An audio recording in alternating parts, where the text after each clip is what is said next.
Every lesson is a lyric in the universal song. Oh, the lessons of the journey, I'll weave them in my song.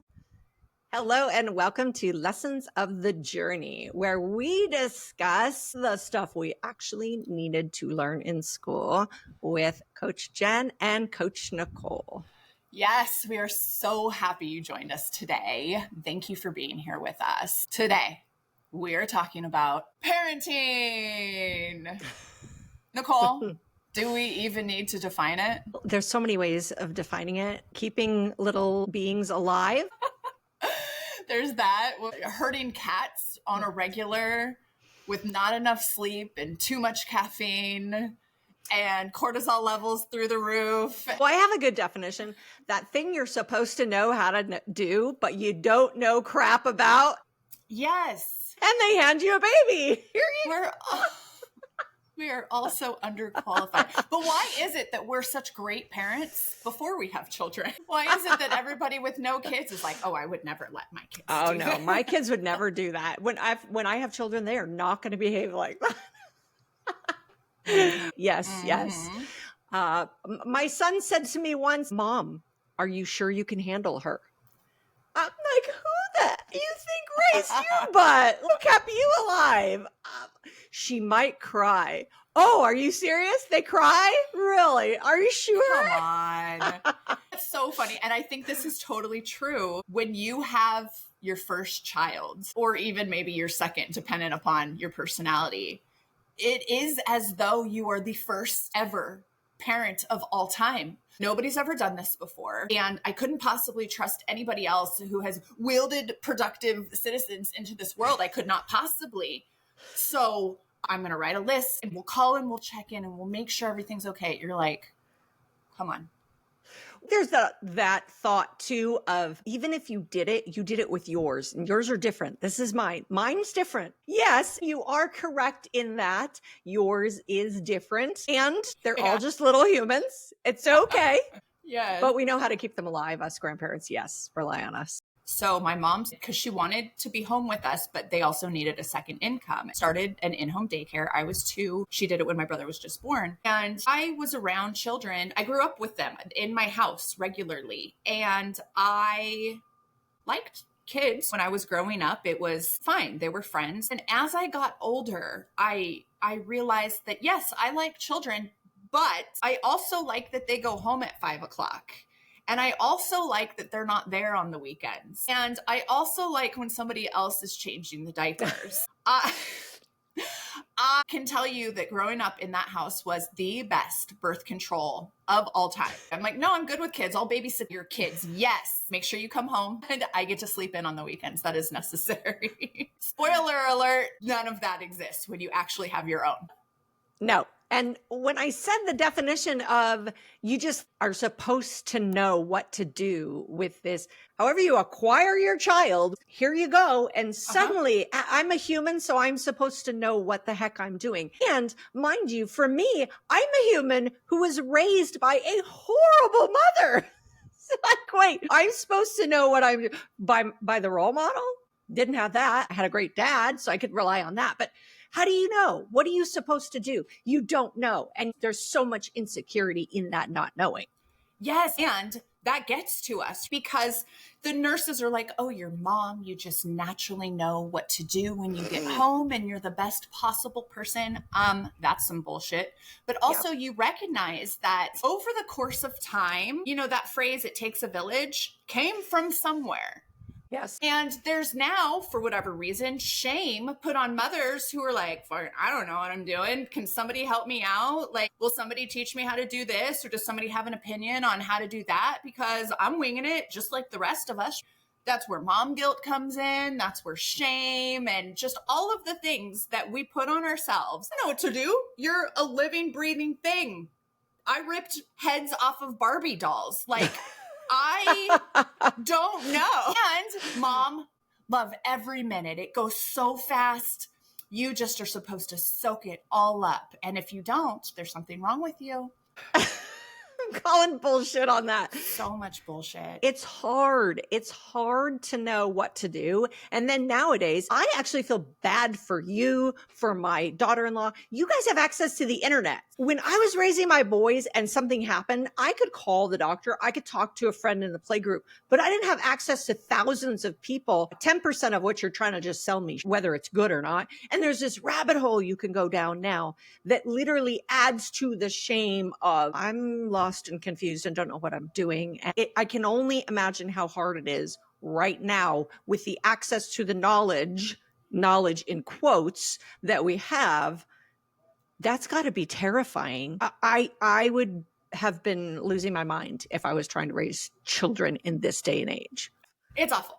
There's nothing good about this. It is so difficult to express to anybody who does not have children that for the rest of your life, there will be a human that depends on you. And I say the rest of your life because I'm going to be 44 years old and my dad's around all the time. I need 3 adults in this house to handle the 3 kids that we have. And the second you have it figured out, when they're a baby, the very next stage happens. And you're like, well, that was awesome. So you're playing catch up to a little terrorist your entire existence from then on. And I got to tell you, when I had my first son, I got these mom ears that I never had before, where I can't sleep ever. I can hear the baby crying from 3 blocks down the way because I'm now a mom. There's zero rest. Is a little door opening across the hall? Can I hear little footsteps going around the house in the middle of the night? Where are you going? What are you doing? You have not come in my room. No rest ever. You're just tired for the rest of your life. That's what it feels like. I'm 3 and 5 years in. You can speak to the other side of it. Are you still tired, Nicole? As you get older, there are nights that you don't sleep well. But honestly, I don't have to deal with that. I will say my husband fully believed that the moment these kids turned 18 and became adults, he'd be done. He's like, how did I get myself convinced that when they turned 18, I'd be done? I don't know, because if you'd asked me, I'd have told you, you are not done when they turn 18. And here I am. I'm living on the property with my grandkids and one of my kids. The other kid lives 5 minutes away, and we're still involved in their lives in a different way. Right? Parenting evolves. It evolves with every age. It evolves with every stage, as you were saying. And it's different with every kid. So I was making the joke, you can't watch my daughter because she's different. Okay, well, she's still a kid. And she is different. Like you figure it out on the first one and you never really figure it out, but you have those moments where like, I think I know what I'm doing. Do you ever have those moments? Oh yeah. I think I know what I'm doing. And then the second one is bored and you're like, I'm just going to do the same thing. Well, throw that shit out the window because I got a different child. No. It doesn't work. Yes, you're exactly right. It was brought to my attention, not even when I had my second. I just had the one at the time, and I was watching probably something on Instagram. It was a psychologist speaking to the fact that although we as parents like to pretend that we parent our children the same, there is actually no way that we could parent our children the same. Because I remember getting that growing up. I had a younger brother, a girl and a boy. You are not parenting us the same because there are preconceived notions that were brought into this entire situation. And the whole I love you the same thing, that also fluctuates day to day. I'm going to be partial toward the one that's probably being nicer to me that day. Each child does not bring the same thing out in you. And each child requires different abilities coming from you. And each child is going to trigger you in their own special way. And each child is their own beautiful little souls. And sometimes it's hard to remember that they are beautiful little souls. It is very true. I would actually phrase it differently. So I love whichever one of you is a less asshole today. Yeah. Who's your favorite? Depends on the day. Sometimes I love you more. Sometimes I love your brother more. Sometimes I don't like any of you. Sometimes it's your father that I want to go away, you know? But it's all that ebb and flow, that personality, all the different things and trying to figure it out. There's a couple things I want to make sure we point out today. One of them is I have the gift of time and being able to look back and go, okay, what were some of the things that I think were the most important things in raising my children? And one of the things that I really wish I had learned when they were younger. This is why the internet is good versus why the internet can be horrific. I love the concept of growth mindset. The idea that teaching your kids that inquisitive mind and the not knowing is okay. I feel like that's getting harder even with the way society is, because I feel like society is more gearing towards the you should be smart enough to answer every question and know all the things. And yet that inquisitive mind behind that growth mindset is so important. I really try and work on instilling that in my granddaughters for sure. I love the 8-year-old comes to me all the time and we're talking and I'll say a word and she's like, what does that word mean? She reminds me of you, Jen. It really does. What does that word mean? And I always tell her, I love that you asked that. Let's talk about it. And we have real conversations. It's really cool. I encourage that because that not knowing is so important in kids. And I didn't learn about this concept until my kids were older. I really wished I had known about it when they were younger, because I think it's one of the things that I would like to instill that I didn't have a chance to. That's my number one regret and what I wish I had taught my children that I did not. That strikes a chord with me. I am only 10 years younger than you, and my mother is in her 70s. She came from a generation in which you don't question your parents. You have your feelings by yourself. Like my mother, we have an amazing relationship. She only knew what she knew. And she had the in-home daycare, and she was running a business and taking care of other people's children, all while trying to raise me and my brother and get us to our sports. So there was a lot going on. And she still does the daycare to this day. The woman is a saint of a woman. I've seen her change over the course of 40 years, the way she is with people. And I know it was more stressful to have me and my brother, her own kids in the house, rearing them at the same time. When we left, it was a little bit easier for her because she was not less attached, because my mom is like, these are my kids. These are Jan's kids. Just the ability to impact, but not be attached to. When your own kids, you're like, that's me out in the world and please represent us well. I think I maybe learned that from my mom. Go do. Like, I am doing the best I can here. If we learn something out in the real world that's maybe not cool, we'll have to come back and talk about it. That's what parenting is. You can't control the little human. You can only show them how you would like to see it done, and hopefully help them function in society as their beautiful little selves. I think we get so screwed up living vicariously through our children. Oh, you have to do it this way. Come on. I had children late. I was 38 and 40 when I had my babies. I kind of had already lived a lot. And I'm like, all right, you go and show me the skin knees, and we'll find some Band-Aids with some characters on it that you like, and you'll use them in stickers instead of Band-Aids. And I guess that's where all my money is going for the rest of my life. But it's definitely one of those learn on the job kind of jobs, which seems really scary with humans. Well, you got to keep them alive. I mean, that is a job number one. They have to stay alive. And hopefully become functioning adults. And here we are. Some of us are our own trauma children in ourselves, trying to raise functional adults. That's such an interesting concept. And I've heard people say, until I deal with my own trauma, I can't have kids. Well, guess what? I didn't know I had my own trauma to deal with when I had kids. So, then you're never having kids. And that may be the way. Yeah. Come on. Yeah. Can I tell you that awareness is the shit? Because you're like, I'm sure they'll be in therapy, but not the same reasons I'm in therapy, because I'm fixing that. I'm not going to mess them up the way my parents messed me up. I'm going to mess them up in a totally different way that I'm not aware of. Yes. I've always said to my son, did I raise you solid enough so you could conquer anything, but also mess you up a little bit so you got a story? Oh, yeah. And he goes, yeah, that's about right. Okay, I did my job. We forget. It's very much the do as I say, not as I do. So when your kid's acting like a little shit, you're not listening, you're this, well, they're probably just emulating what they see you do, or the people that you hang out around. Like, why is my kid acting like this? Because that's some version of what they've seen from you. They are little puppets. And they see you do the thing and they're like, ooh, that's the thing I'm going to do, because that's all they know. So whatever mess up they're making is some version of the thing that you don't want them to see. So fix you first, but also fix them too. Yeah, it's a cluster. What are you going to do? Honestly.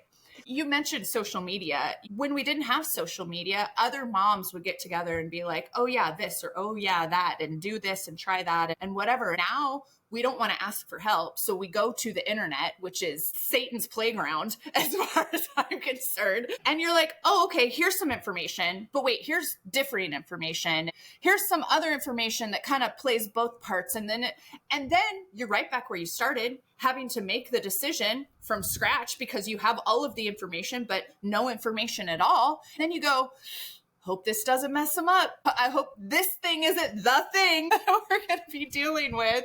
Telling that story in their therapy sessions in 30 years. Yeah. I took an audio recording of my second child in the car on a car trip. I have about 90 seconds of scream crying when he's a baby. And I thought to myself, I'm going to play this on repeat for my children as they enter puberty. And I'm going to put it in the car and I'm going to make them drive 2 hours with it on because that's the best I can do to emulate the in-home daycare. I want you to listen to 2 hours of screaming baby so that you don't accidentally forget to wrap it up. I asked my husband, what do you think was the most important thing in raising your kids? And he said being a good role model. I think that's really important. It goes back to what you were talking about. The kids are emulating what they see you doing. I think it's important I was raising 2 boys. Tim is a man. He was setting the role model example of how does a man behave in the world and in a relationship, whatever kind of relationship. It doesn't matter if it's a straight, gay, whatever. The relationship is how do you love another person as a man, which he was teaching. So I just find that interesting. Right. And not even in a romantic relationship. Our jobs are also to teach them how to be kind friends, productive workers, entrepreneur. That is something that we show them. So yes, as far as role models go, all of it, however they're being out into the world, that is your mirror. I think that's the hardest thing for us parents, as adults, to really grapple with, which is, that was me. Because I would like to be like, no, that was you. No, that was me. That came from me somewhere. I guess I know what I'm talking about next week, Yeah, you are so correct. Tim and I will look at each other and I'll be like, that was you. And he's like, I got that one. Because most of it's me, but sometimes it's Tim. It's that role modeling of you are being watched. You're 100% correct in that. Being listened to. Yep. And then the words come out of their mouth and they're like, whoops. Walmart, central aisle. Fuck! That's my 3-year-old. I'm like, somebody better get that kid. I don't know. We shouldn't be talking like this out. Yeah, I used to say to my father, can you do me a favor and just when you're driving with the kids, can you not cuss? He's like, sure. And 30 seconds later, he's like, bitch, what the hell? And I'm like, I'm like, Dad. And he's like, did I do it? Did I do it? And I was like, and you raised me. So now I have a foul mouth. Thanks for that. Now everybody's got a foul mouth. My dad still blames, they got that from you. My mom's like, yep, they did. But that brings me to something. And I've learned a lot from my mom. And I'm so thankful for her. I will ask sometimes, I'll be like, this is happening or that's happening. And some of the big things, i.e. language, I'll be like, how do I fix that? And she'd be like, have the conversation with your children that children don't get to do the same things that adults get to do. You don't get to drive a car until you have a driver's license. You have to be 16 for that. There are some things that children are not allowed to do that adults are allowed to do. This is a function of society. So it is perfectly okay. And this is obviously a personal opinion. And I should say, these are our experiences. We are not parenting experts. No. We're all learning every day. We're just responsible for our screw ups. That's it. Nobody else's. That's a conversation that we have a lot is, well, because you're a kid. And if when you're an adult, you choose this, then okay, you're allowed to make that decision as an adult. Right now, I'm responsible for you. I am the adult in the room. And that's a hard no because you are a child. Think about it. You can't drink liquor. There are some things that children can do, and there are some things that children cannot do. This is the way of the world. And it's okay to say no. I'm not going to try to explain this away. No, because it's a law. That gets me out of some things sometimes. No, because you're a kid and because when you're an adult, you can choose this, but right now you can't. And you'll get there. I'm going to try to help you live this long. I would take my kids to their pediatrician, and the regular thing out of his mouth for years in a row was, well, at this point in time, the most dangerous thing are themselves. And so they're going to regularly attempt to die right in front of you. Your job is just to not let them. I'm like, got it. I understand the assignment. Okay, go. Okay, so I had a rule with my kids. I want to say they were 8 or 9 when this started. And anytime they actually hurt themselves, like cry, hurt themselves, I'd say, okay, one bad word. You can say it as loud as you want, just one. And it's right here with me only, nobody else and not outside of this house. They would always choose one of the mellower words. They would never use the F word. They knew the F word. It wasn't like it was a secret in my house, but that was their thing. And it was a good way to get them to stop crying because I go, okay, you get one. And they look at you with like that mischievous look on their face. And they'd instantly stop crying. And then they'd say the one word and it ended the tears of pain. Actually worked pretty well. Nice. But they knew that it wasn't a word they could use. So then it brought up that conversation as well. Back to the injury thing. So there were multiple times I said to my pediatrician, I do not beat him. And he'd look at me and go, I know what bruises to look for. Yes. And their shins are covered in bruises. Right? I raised boys and just like you, they were rough and tumble. And believe it or not, no one broke anything until 12 years old. We had an arm break. Yeah, not a lot of broken bones. So we had a 2-story house. They would go up the banister on the outside. My kids are little assholes. He'd climb up the outside. Well, he fell down. And I called the pediatrician. He fell and he's like, how high was he? And I said, no higher than like my neck. And he's like, he's fine. If it was a second story, might be worried. Now, my father tells this story of I was little and somehow I got dropped and he called the pediatrician. He's freaking out. And the nurse goes, oh, honey, they bounce. It's okay. They're so pliable. It's interesting. I think they're easier to keep alive than we are, frankly. I don't know, but we figured it out. I was so proud of myself with the second because I said this to myself. I go, well, self. Number 2 rolled off the bed way less than number 1 did. So that's not the reason he's the crazy, insane one. That's just his personality. I was so proud of myself. I could not for the life of me figure out how to keep the first one in the middle of the bed. He just was moving. And that second one, I was proud. I was like, man, that only happened like less than a handful of times. Poor Jen's going to get a knock on her door, child service. Oh my God. Let's talk about that. Try to wash a 3-year-old's hair in the shower. I am surprised that the police have not shown up at my door wondering who is being killed in the moment. Because to put soap on hair of a 3-year-old apparently is equal to you ripping off every single fingernail and toenail that exists on their body. Yeah, that's what it sounds like. And I have to close the window when it's wash hair night, because really, is this a my kid thing or is this an every kid thing? Because I swear to you, the cops are going to show up one day and I'm going to be like, I'm just trying to give him a bath. Just trying to make sure my kid doesn't stink tomorrow. Sometimes my dad would be like, what are you doing in there? I'm just trying to wash some hair. He's like, what? I'm like, I don't know. I cannot explain the response to the hair washing and it needs to get done. So bloody murder. Really, I'm just waiting. I was legitimate, like, I'm going to see the lights. They're going to pull up to the front door and be like, we have reports of children screaming. Talk to him. Find out why he was screaming. Ask him. She was trying to wash my hair. I am such an awful mother. You know what I love? There's pages or something on social media where it makes you feel like not an asshole of a parent, where it's like all of the reason your kids are throwing a tantrum. And it's like, I wouldn't let her jump into the Arctic Ocean. Yes. And they're like throwing this tantrum and I wouldn't let him eat the caterpillar. Yep. The horrible things we do as parents. We're awful. We are just awful.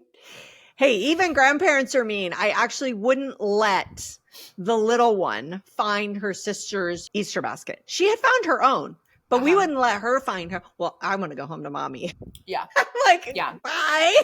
I have a case to make against you and I will tell the one who will listen.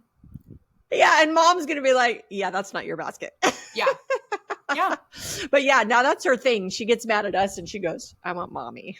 I'm like, go get mommy. When number 2 is upset with me, he wants dad. He never wants dad unless I did something. I want dad. I go, really? Since when do you ask for him? Every time I go, well, okay, maybe I need to go get your dad. Does he need? No, don't get him. Does dad need to have this conversation with? No. Oh, okay. So you want him now though. You want him now just because I did. What did I do? How have I wronged you? Let's get a judge in here. In so many ways. We were in a restaurant once. My son, I want to say he was 10, and the whole family was sitting there, and he got pissed about something. And he goes, fine, then I won't have dessert. And my dad just started cracking up so hard. And he goes, you're punishing us by not having dessert. Awesome. Awesome. That works for me. You know, it's almost like the parenting hack you got to play into. You're like, oh, no, not dessert. You're giving up on dessert. This must be the worst day of your life. We're going to have parenting like psychologists in here going, please don't ever say these things to your children. Don't do that. Don't do that to them. I think it's important for mothers, fathers, caregivers to know that we're all just doing the best we can. We're all screwing our kids up to some level. We're not getting it right. We're raising these little beings with totally different personalities that we may or may not be able to figure out. I said to myself so many times, I'd try something that had worked on the older one. I'll try it on the younger one. I'm like, that didn't work. That was supposed to work. That worked last time. Why didn't that work this time? Oh, you're totally different. That adjusting all the time, that's also exhausting. So I feel for you. Yeah. I feel for you on the exhaustion level. It's really tough. Yeah. You know, the ominous they, oh yeah, you'll be tired for a really long time. Like there is no way to express the level of exhaustion that exists in a functioning household. You can have multiple adults in a household and still feel like you've not slept in 10 years. You can have all levels of help and you just don't.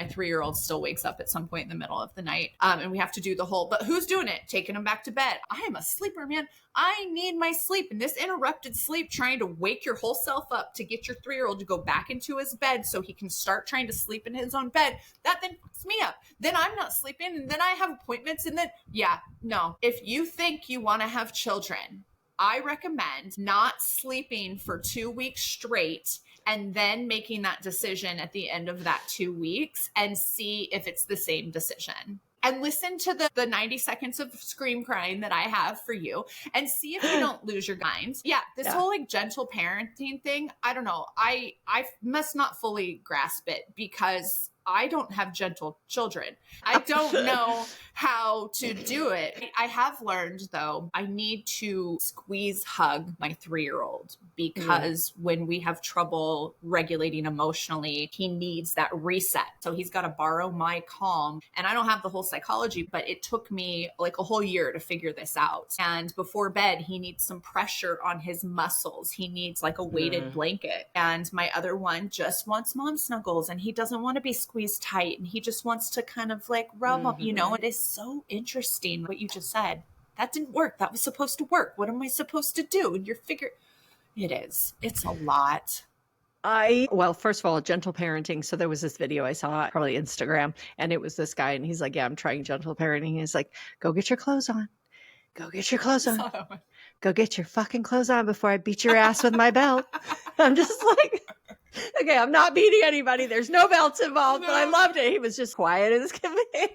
He's like, that's gentle parenting. It's not what you say, it's how you say it. Every once in a while, you're just like, what is your deal? No, let me ask you this. Yeah. Were you one of those people that grew up going, I want to be married, I want to have a family, I want 3 kids, I want 4 kids, I want boys? Were you that person growing up? No, I really wasn't. And I got married in my early 20s. If it hadn't been for having met my husband, I didn't plan on getting married at a young age. I knew I didn't want much more than 2 children just because children are difficult and it's a lot of work. I can't speak for anybody who has more than 2 children because I don't know, but I know that at some point they kind of help out with the raising of the other ones. And there's that thing going on. And the one thing I did know is after I had my first one, almost everyone I knew had their kids all 2 years apart. And I was like, you people are nuts. My first one's a pain in the ass. And I can barely imagine having a second child. And the only reason my kids are 4 years apart is because my husband was getting in an age where he's like, I don't want to be decrepit when my kids are old, you know? So he's like, let's get this going if we're going to do it. But the 2.5 year apart, I don't know how you guys do that. You did that. That seemed to be like the common thing. And I really think it's because my first one was a challenge. He was into everything and he was very explorative and expressive and emotional. And he was a big personality. And I was like, 2? No, I can't do 2 like that. And then the second one was totally different. He had his own quirks. Yeah. Yeah. But no, I did not grow up. I'm going to marry this kind of guy. I had no plans for age of having kids. I had no plan for whether or not I was going to get married. I assumed I would probably get married and have kids, but I didn't, dream about it or anything like that. Did you? Daycare. Like, no, I shouldn't want any kids. I'm going to be the fun auntie forever. No, absolutely not. I did not want kids. I also was raised that way. There was no princess. I told you, I ripped head off of Barbies. I was a stuffed animal, like throw them all in kind of. Not that there's a stereotype for anything, but that really wasn't in my purview. Mm-hmm.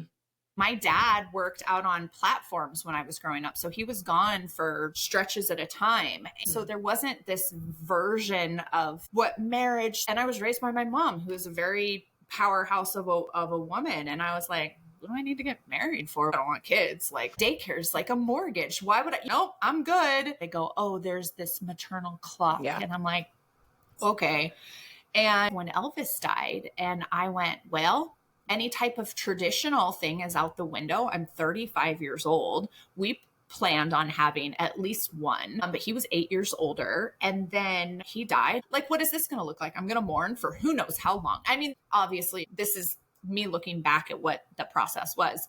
I'm going to mourn. I'm going to have to then meet somebody. Then we're going to have to like fall in love and then decide to get married. And who knows how long that's going to be. I'm going to be in my 40s, maybe, if at all I ever decide on a relationship again. So in my mind, it was always you get married, you have babies. And that was just out of the picture for me. And the way it happened for me was very untraditionally. I was talking to my best friend, and one of her friends who was like on drugs and just wild. So-and-so is pregnant. And here's me. Okay. I'm admitting my humanness right now. I went, what? She shouldn't have a baby. I should have a baby. I'm the one that could take it. And this was my clock acting funny. At the person at the time, I was like, so if we keep doing what we're doing, we're going to make a baby. And they were like, okay. So that's how that happened. It was very much on purpose, right? It was like, look at you into this because this is what's going to happen. This is the way this goes. Everybody was like, oh, that was an accident. No, there was no accidents. And at 38 years old, I had my first. And then I kind of knew that if I was going to have one, I would have another. I just knew that doing it at 38 was tough. I wasn't really trying to wait any longer. And I went from, I don't ever want to have kids to, well, if I'm going to have one, I'm going to have two. I just felt like somebody needed a buddy. But that's how that happened. I was like, I think I'm going to do this because she shouldn't. Like, how stupid is that? I mean, I have beautiful, amazing, incredible children. And yeah, that's how my clock tricked me. That's funny. See, and I was 22 and I was going to Vegas, and I had been living with Tim, and we had some unprotected sex. And I was like, I want to make sure I'm not pregnant because I don't want to go to Vegas to like, party up and I'm pregnant. And it came back negative. And I said, I'm actually kind of sad. And he goes, me too. And this was November. By March, I was pregnant. So it just sort of happened. And we weren't married. We did it backwards. We did everything backwards. But I'm like you. I wanted to, because I was 8 when my brother was born, and I wanted a sibling so bad. I remember wanting that other person in the family. So after I had one, I knew I'd have 2. I just couldn't do it right away. Isn't that funny how everybody thinks about it? Because I was the opposite. I was like, let's get it done. I got all the baby shit here. We'll just pass it right along. It didn't matter if the second one was going to be a boy or a girl, happened to be a boy. I was just going to pass everything along, right? We have it all in the house. Let's just do it. I'm not trying to get through the baby phase and then start again. So that was the way my mind was working. Because even my mom was like, why don't you wait? And I go, because I'll be 42. And do you know how hard this was at 30? It's so funny the way my life decisions were made. It was like, no, this is what I'm doing next. Hardest thing ever and most rewarding thing ever. I do not to this day understand how both of those things can live in the same space equally. I am looking at you and you are the angel of earth, and there's nothing ever more perfect than you. I just love you so much, but also please go away. Well, it's exhausting and you're in the midst of it all. I really believe 3s is one of the hardest age. It is that autonomy age that I'm discovering what I can get away with in how I treat other people. Our 3-year-old now, she tells her sister, well, too bad. I said to her sister, do you ever look at her and see like a total teenager? And she's like, yeah. It's so funny because I'm talking to an 8-year-old, but she's like, yeah, she acts like a teenager sometimes. It's that 3-year-old, like I'm trying to figure out myself. They're just little turds. But see, I'm the grandparent. And that statement, you get the love from your grandkids that you always wanted from your children. That is so true. So anything she does is cute. Even when she's being a little sassy stinker, I'm like, but she's so cute the way she does. Her parents are just like, she's a pain. And I'm like, bring her here. We're good. She can be sassy. It doesn't bother me, but I'm not exhausted. I'm not in the midst of it. I'm not the one that has to wake up with her in the middle of the night. I'm not the one that has to deal with her screaming and tantrums. I can send her back home anytime I want. So if it's too much for me, I'm just like, here you go. Or she'll just get mad at me and want to go talk to mommy. Yeah. But I don't have to be in the midst of it. And that's the great thing about the grandparent side of it is you don't have to deal with the day-to-day stress. And because of that, you can keep your perspective and you can just see it for what it is. Whereas when you're mired in it and you're the primary parent that's dealing with all of this stuff, oh my gosh, that's a young person's game. I'm in my 50s. That is not the game for a 50-something-year-old. It is a young person's game. A couple hours and I'm done. Yeah. You know, our bodies were meant to bounce back at like late teens, 20s, right? 38 years old. Whew, not the same. It's a different. There's this like, just look at your body and be so thankful that it's carried your beautiful children and that it's gotten you. Shut up.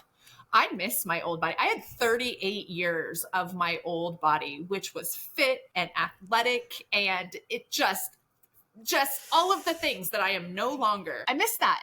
I got a text over the weekend. It was Easter, a day where kids aren't happy with whatever they got. So I get a text. I know this is an unpopular opinion, but sometimes I really hate parenting. And I went, who's that unpopular with? It's like a truth. Yeah. Why? What happened today? But that's the mentality is you have to smile and you have to be like, oh, this is the best thing ever. Even when you're like, I literally want to just bang my head up against a wall for the next hour because of all of this stuff that is happening in my world that I cannot control. I feel like I'm so lost and out of it. And instead of society going, this is tough, even that line, this is the hardest job you'll ever do. Like, this is the hardest job you will ever do by far. By far, it is extremely difficult to be a parent. It is extremely difficult to raise children. And it's so dismissed as if it's supposed to be simple. Some CEO of some company has more permission to be stressed and pissed off at their job than we do as parents. That's not right. It's not. And it makes you feel more stress. It does. And it does not help because living the life of a parent is unto itself stressful, let alone now I have to feed you, clothe you. I have to make money so that I can do my job legally. Yeah. Oh, it's not enough to just keep you alive. It's then all of the other things that are required to go with it. It's different for everybody. I think especially as mothers, we get put into these boxes. There's different ways of doing it. 25 million ways to parent a child. I would go back to saying that the growth mindset's the one thing I wish I taught my children. The one thing I wish I knew from the very beginning. And I think this is what separates a good parent from a bad parent, because I've been thinking about this for a couple of months and I've been looking at, like, my mother was one of the worst parents you could possibly have. She was a terrible parent. I look at what she did and I realize she never put our priorities, our needs first. And the question is, are you as a parent saying, what does this child need to survive and thrive? If I am saying, what does this child need to survive and thrive, then I'm a good parent just by saying it. Now, can I always facilitate it? No, because I have many other people in my world, but I can be aware of it. And I can ask just that simple question of, what does this child need to survive and thrive? Do I always have the answer to it? Hell no, because nobody gave me a manual. Why are these kids not born with a manual? It would be so much easier, but they're not. So you're having to figure this out. And how do you figure this out? So when you look at those parents that I would consider shit, and I had a really good example, what she used to do is she would say to herself, what's best for me? And then these children do what is best for me. She never said what's best for my kids. That's what made her a bad mom. And I look at good moms. I look at my daughter-in-law and she's a fantastic mom. And she's always, what's best for these kids? What do they need from me as a mother? What do they need from their environment? She's always asking that. And I think that is the key to the difference between being a great parent and being a not so great parent. That being said, you're never going to be 100% because life happens. There are moments when you as the parent have to make a decision that you know is not best for that kid, but has to happen because of all the other circumstances in the world. Like maybe this kid needs to be given a 5-minute warning before we leave somewhere, and then they're fine. I forgot the 5-minute warning, but we also have to go pick up the other kid from school. You're not getting the 5-minute warning. You're just going to have to get in the car and deal with it. Okay, we're put in these situations where it's like, I screwed that up, or I did that wrong, or something happened. We have to do the best we can. But as long as we're constantly asking that question, I think that's what makes the difference. What do you think? Yeah, to your point, we are human. Yeah, we're going to mess it up sometimes, but here we are calling it a mess up. We then get to address that. I'm going to use the 5-minute warning. You're exactly right. One of my kids needs to know what's going to happen, and the other one wouldn't matter anyway, is not listening. So in those moments where you're like, shoot, I forgot, and we really need to go, that's a teachable moment.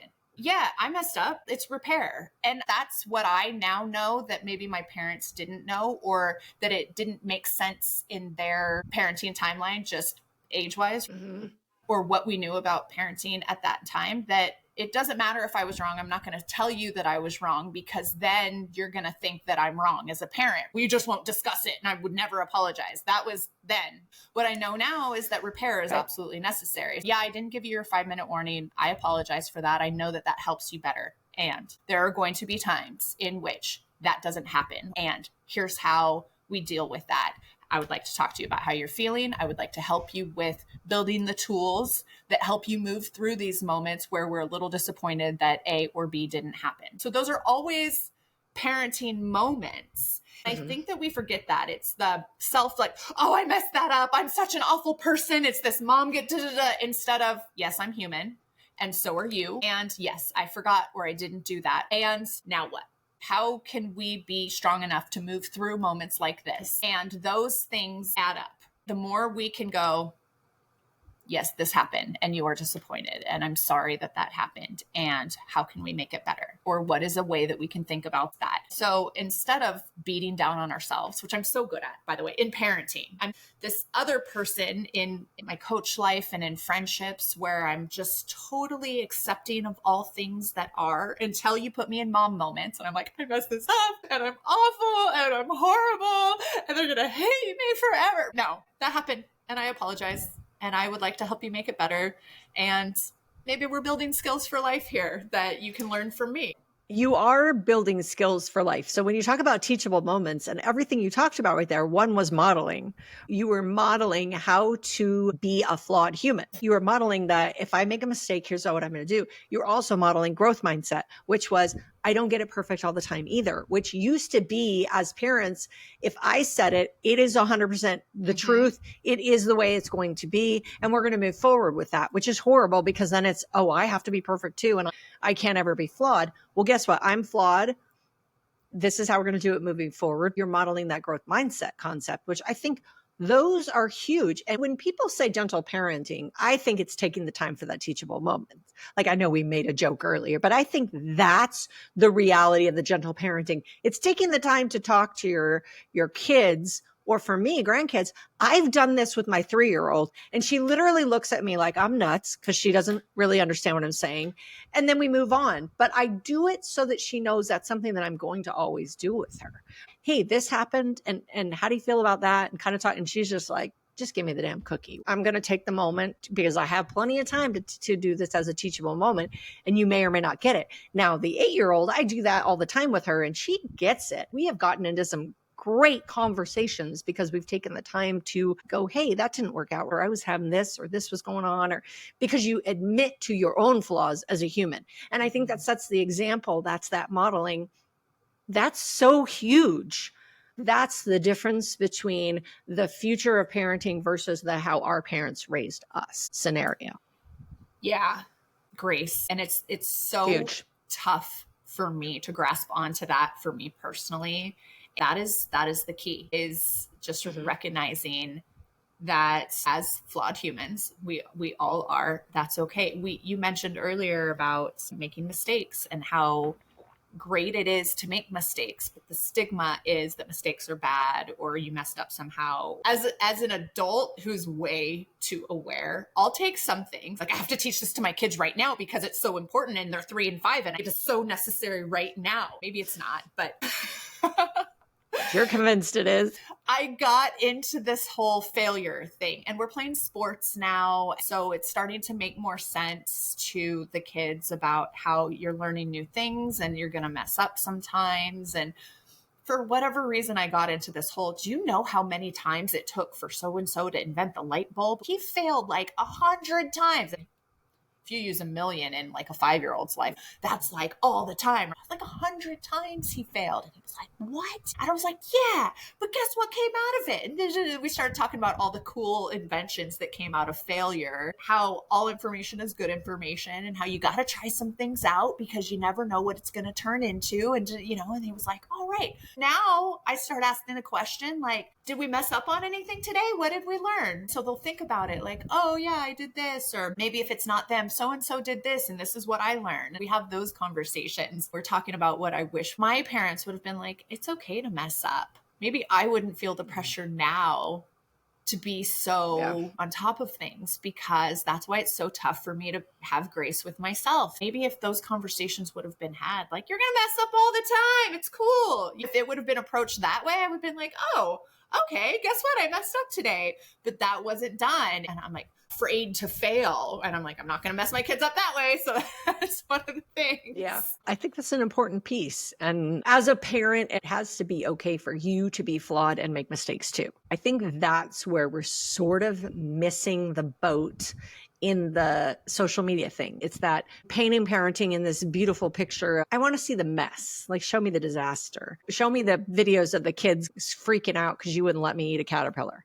Like, that's reality. It's okay that we're all going through that and that this is messy as hell. And we're just figuring it out as we go. And we will never have a manual because we all have these different little beings who do things differently, who approach life differently, and they all have different lessons to learn based on the personality that they show up with. Yeah, it's a tough job. Yeah. And just like everything else, it's so easy to judge from the outside. You see a kid having a tantrum in the grocery store and the looks that you get from some people. Then on the very flip side, just pure love sometimes that folks can show. Like, I've been there. This is tough. Can I help you in any way? Like, those people. Oh my God. And it's easier to judge. Let me tell you how to do it. You know what? If you want to offer advice, just stop until somebody asks. The other day at the baseball field, there's a set of parents you were talking about. The more kids you have, maybe the easier it is. I say that because all of the older kids are with the younger kids, right? I think this family has 6 or 7 kids. I haven't counted all of them all at the same time.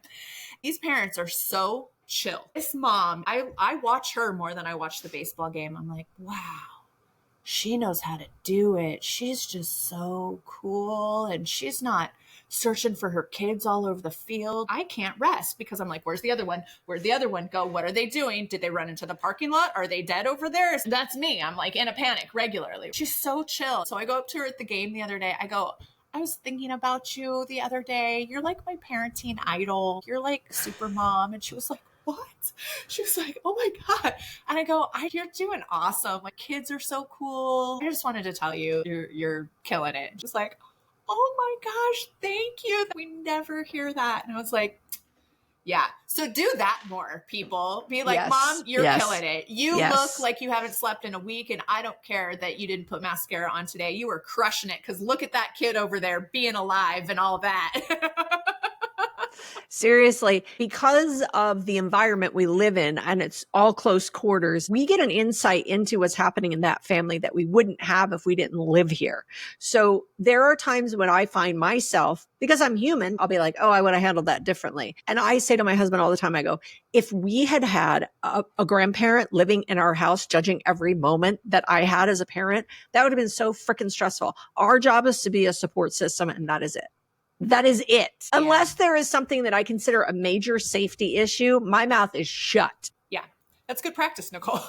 It's not my freaking job. And I will tell her all the time, she's doing a great job. We don't get enough of that. We don't get enough of that acknowledgement. Because I think because we're parents, it's just we're supposed to do the job. So if you're supposed to do the job, you don't get anybody saying thank you or you're doing a great job.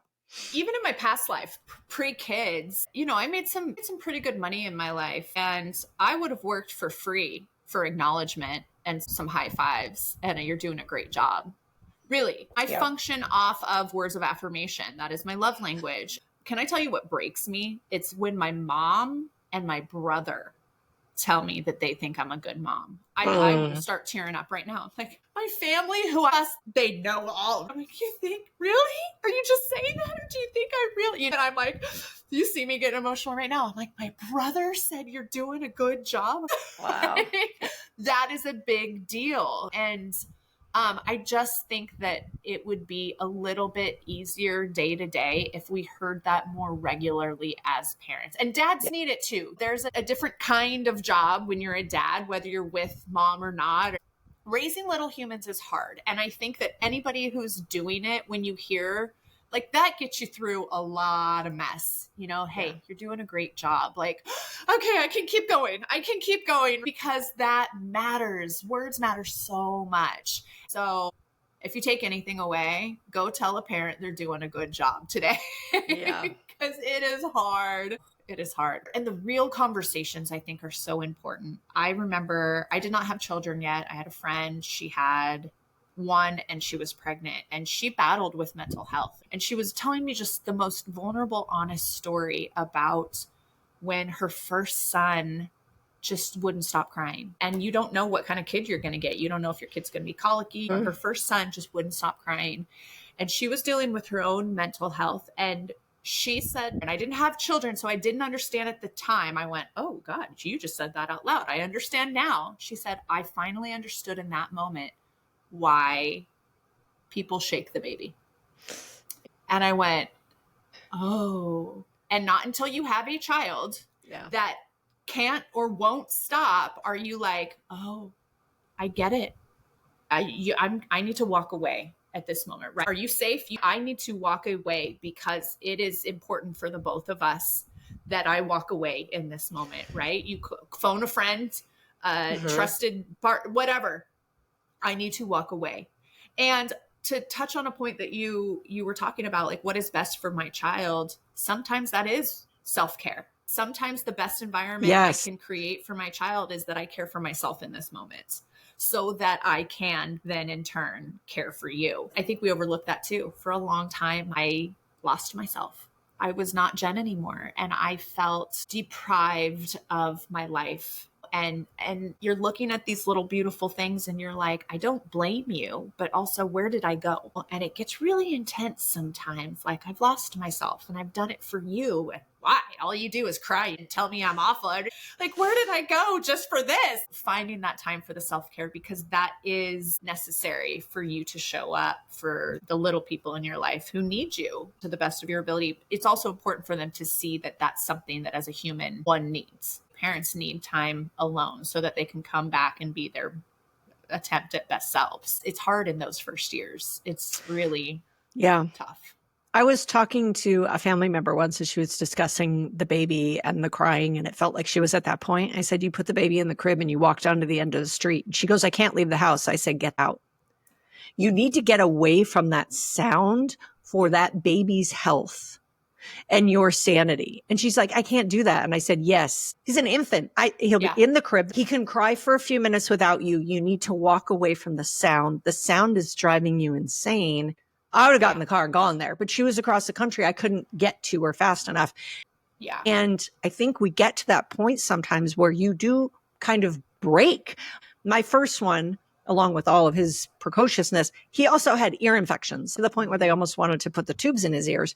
And that's incessant crying until you can get the doctor on the phone, get the drugs. I know that feeling. And I had moments where I'm like, you need to take the baby. I need to go to work tomorrow. I don't care. You need to take the baby. I don't care if you can't go to work tomorrow. I'm in survival mode at this point. Right? And you do get there. You have to support each other in that. That's when it's important for us as humans to be there for others in those times, in those spaces, in that environment of what do you need from me? And I'm not here to judge you. I'm here to help you. Yeah, that's such an important point. It's normal. Like it's so normal that if it's not happening to you, you are abnormal. There is something that's off if you are not at some point in very early child stages going, oh my God, this shouldn't have happened. Why are we here? That is normal. So get rid of the stigma that you're an awful person because you don't know what to do in those moments. That is normal. Do something. Do just anything. Like I said, phone a friend, make sure everything's safe, walk the apartment building, walk around your house. It does not matter. And yes, you need a change in circumstances. And just to your point, parenting is tough when there's all systems clear, green lights go, when there's no neurospiciness going on or no medical problems going on. Parenting is tough just across the board. I learned about mom rage last summer. And yes, I was going through some perimenopausal stuff and like, that's a sick joke.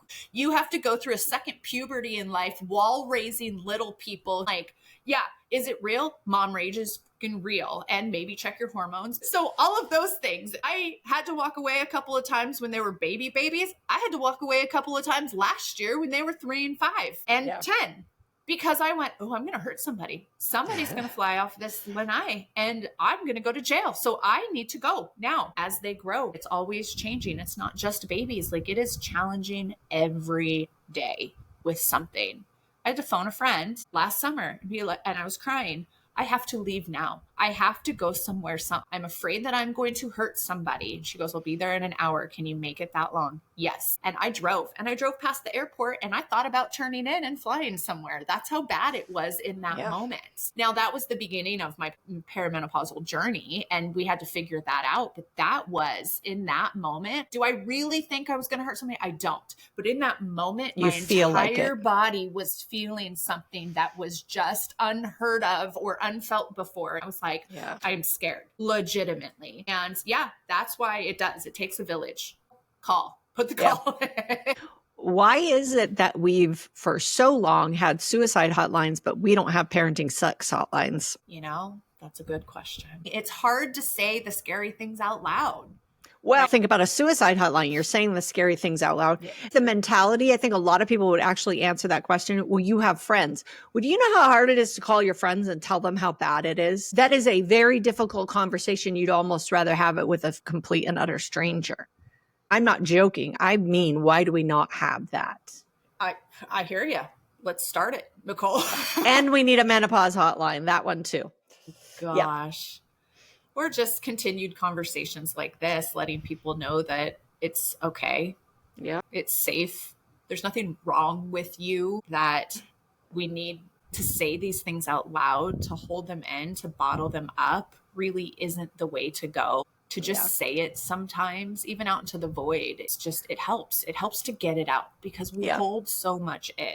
Because at the same time, as hard as it is, we're also holding the most amount of love you've ever felt for any. Yes. You're holding the most amount of just intense feeling for this incredible thing that you've created, and how beautiful and wonderful it is to watch these children grow into themselves and learn. You're holding so much at once. You got to get it out.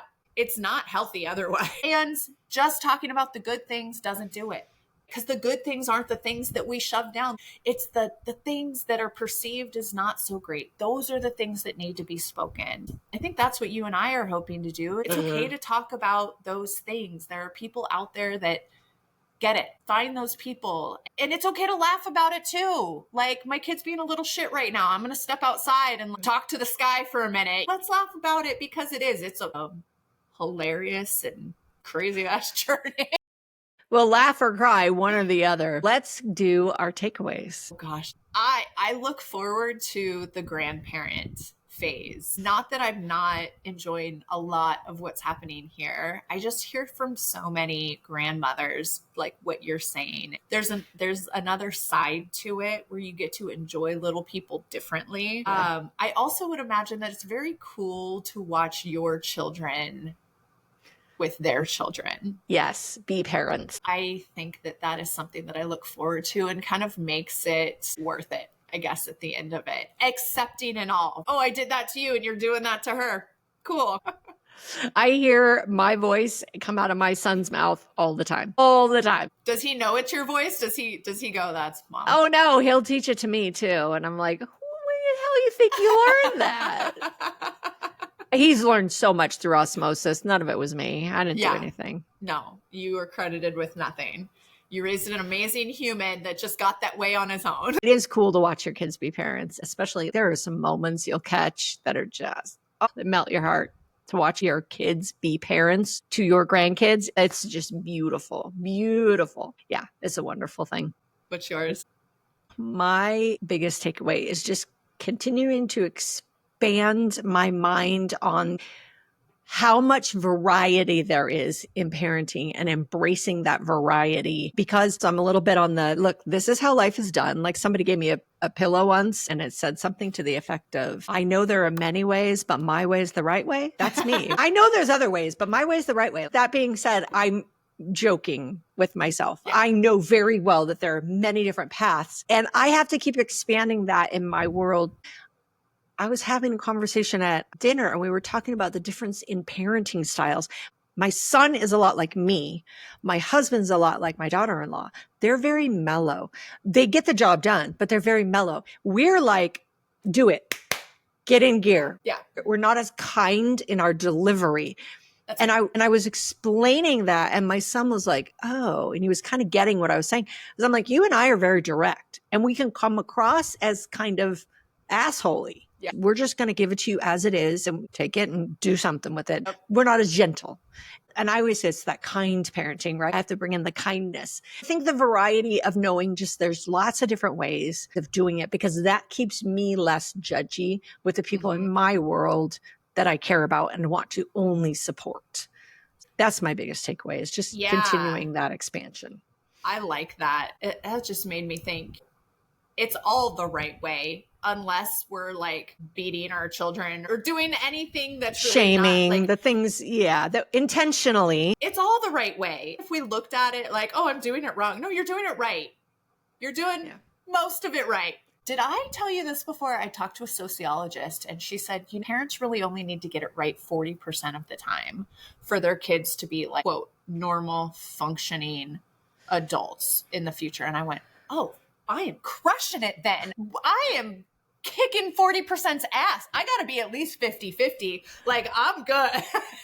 Pretty sure you're higher than that, but that's a shocker. 40% is pretty low. Doing all good. And go out and tell a parent they're doing a good job. Yes. That's it. Yes. If we could all just compliment a parent once a week, wow, would that change the world? I'm going to make it my mission. I did it last week, so I'll find a new mom. I'm just going to find random moms on Instagram and just send a message. Hey, mama, doing a great job. It doesn't matter who it comes from. I know it doesn't. I think that's awesome. Let's do that. All right. Question. All right. What are 2 of your biggest pet peeves? 2 of them. God, I have so many. Okay. One of my pet peeves, since we're talking about parenting, one of my pet peeves is a sound always coming out of somebody's body. Just always. I have 3 boys. I have 2 that I birthed and 1 that I got. And sounds all the time, sounds, any sound. If it's not communicating with words, it's sounds, just sounds all the time. Please stop making sounds. I don't want your sounds all of the time. Your voice is not singing to me today. Just stop with the sounds. There's too many sounds. That's one. Also in the parenting, and I'm working on this. I haven't quite figured it out. It's I am mom and dad is different. So mom is the nurturer and you get away with a little bit more with mom. And it's different if mom's there than if dad's there. It's straight to the whine. Mom, you did this. I'd be like, I can't even understand your voice right now. Can we use your regular voice? I had to stop saying your big kid voice because apparently that messes them up too. So I'm having difficulty understanding you. Also, can we not go straight to the crying, whining? These are just 2 pet peeves with my children. I have plenty others in life. The straight to the whine, the straight to the, because that's the sound. I guess one plays on the next. Those are 2 with my children. Good one. All the sounds. Girls make a lot of sounds too, just so you know. Do they? They do. And in my house, if you make a sound with any body part other than your mouth, you're going to get pointed at by the 3-year-old because it was you who did it. My 3-year-old likes to announce all of his bodily functions. Yeah, we get that one. Yeah. Not even just in the house. Like, we'll be out anywhere. I just farted. You don't need to announce it every time it happens. Okay. What takes a lot of time for you, but is totally worth it? There's a couple things are coming to my mind, but I'm going to go with the drive to San Diego. So I live in Arizona. The drive to San Diego to visit dad is like 7.5 hours usually. But that drive is totally worth it. Because number one, I get to go to San Diego, I get to hang out with dad, but I also get away from the house that I love so much, but I also need a break from. So it takes a long time, but it is totally worth it. So that's my answer. Going to San Diego to visit dad. It's a break. Yeah. And sometimes you just need a good road trip. Yes. Side note, my husband's the driver. He likes to drive. I don't love to drive. I don't mind it, but I don't like it. So I'll go 2 hours and then he'll drive. And the whole time he's driving, I'll pull up one of those 100 questions to get to know someone, or 100 questions you should ask in your relationship. And we've gotten to the point where I usually try to answer it for him and he'll answer it for me, and we'll see if we got it right. Because at this point, we kind of know most of these answers. Yeah, that's our thing. We're always trying to get more info out of each other. That's hard to do after so long. We make it fun. Yay. Yeah. Cool. Well, thanks for this conversation today. I needed a vent. Good. I'm glad you got to vent. You're in the thick of it. Well, we do want to thank you for joining us today. Come check us out on Instagram at Lessons of the Journey. And please follow our show on your favorite podcast streaming service. If you found value in today's podcast, please feel free to share it with anyone who you feel might find value in it too. Awesome. Bye, everybody. You. Bye. Write your lives with passion, let your spirit freely roam. The lessons of your journey will lead you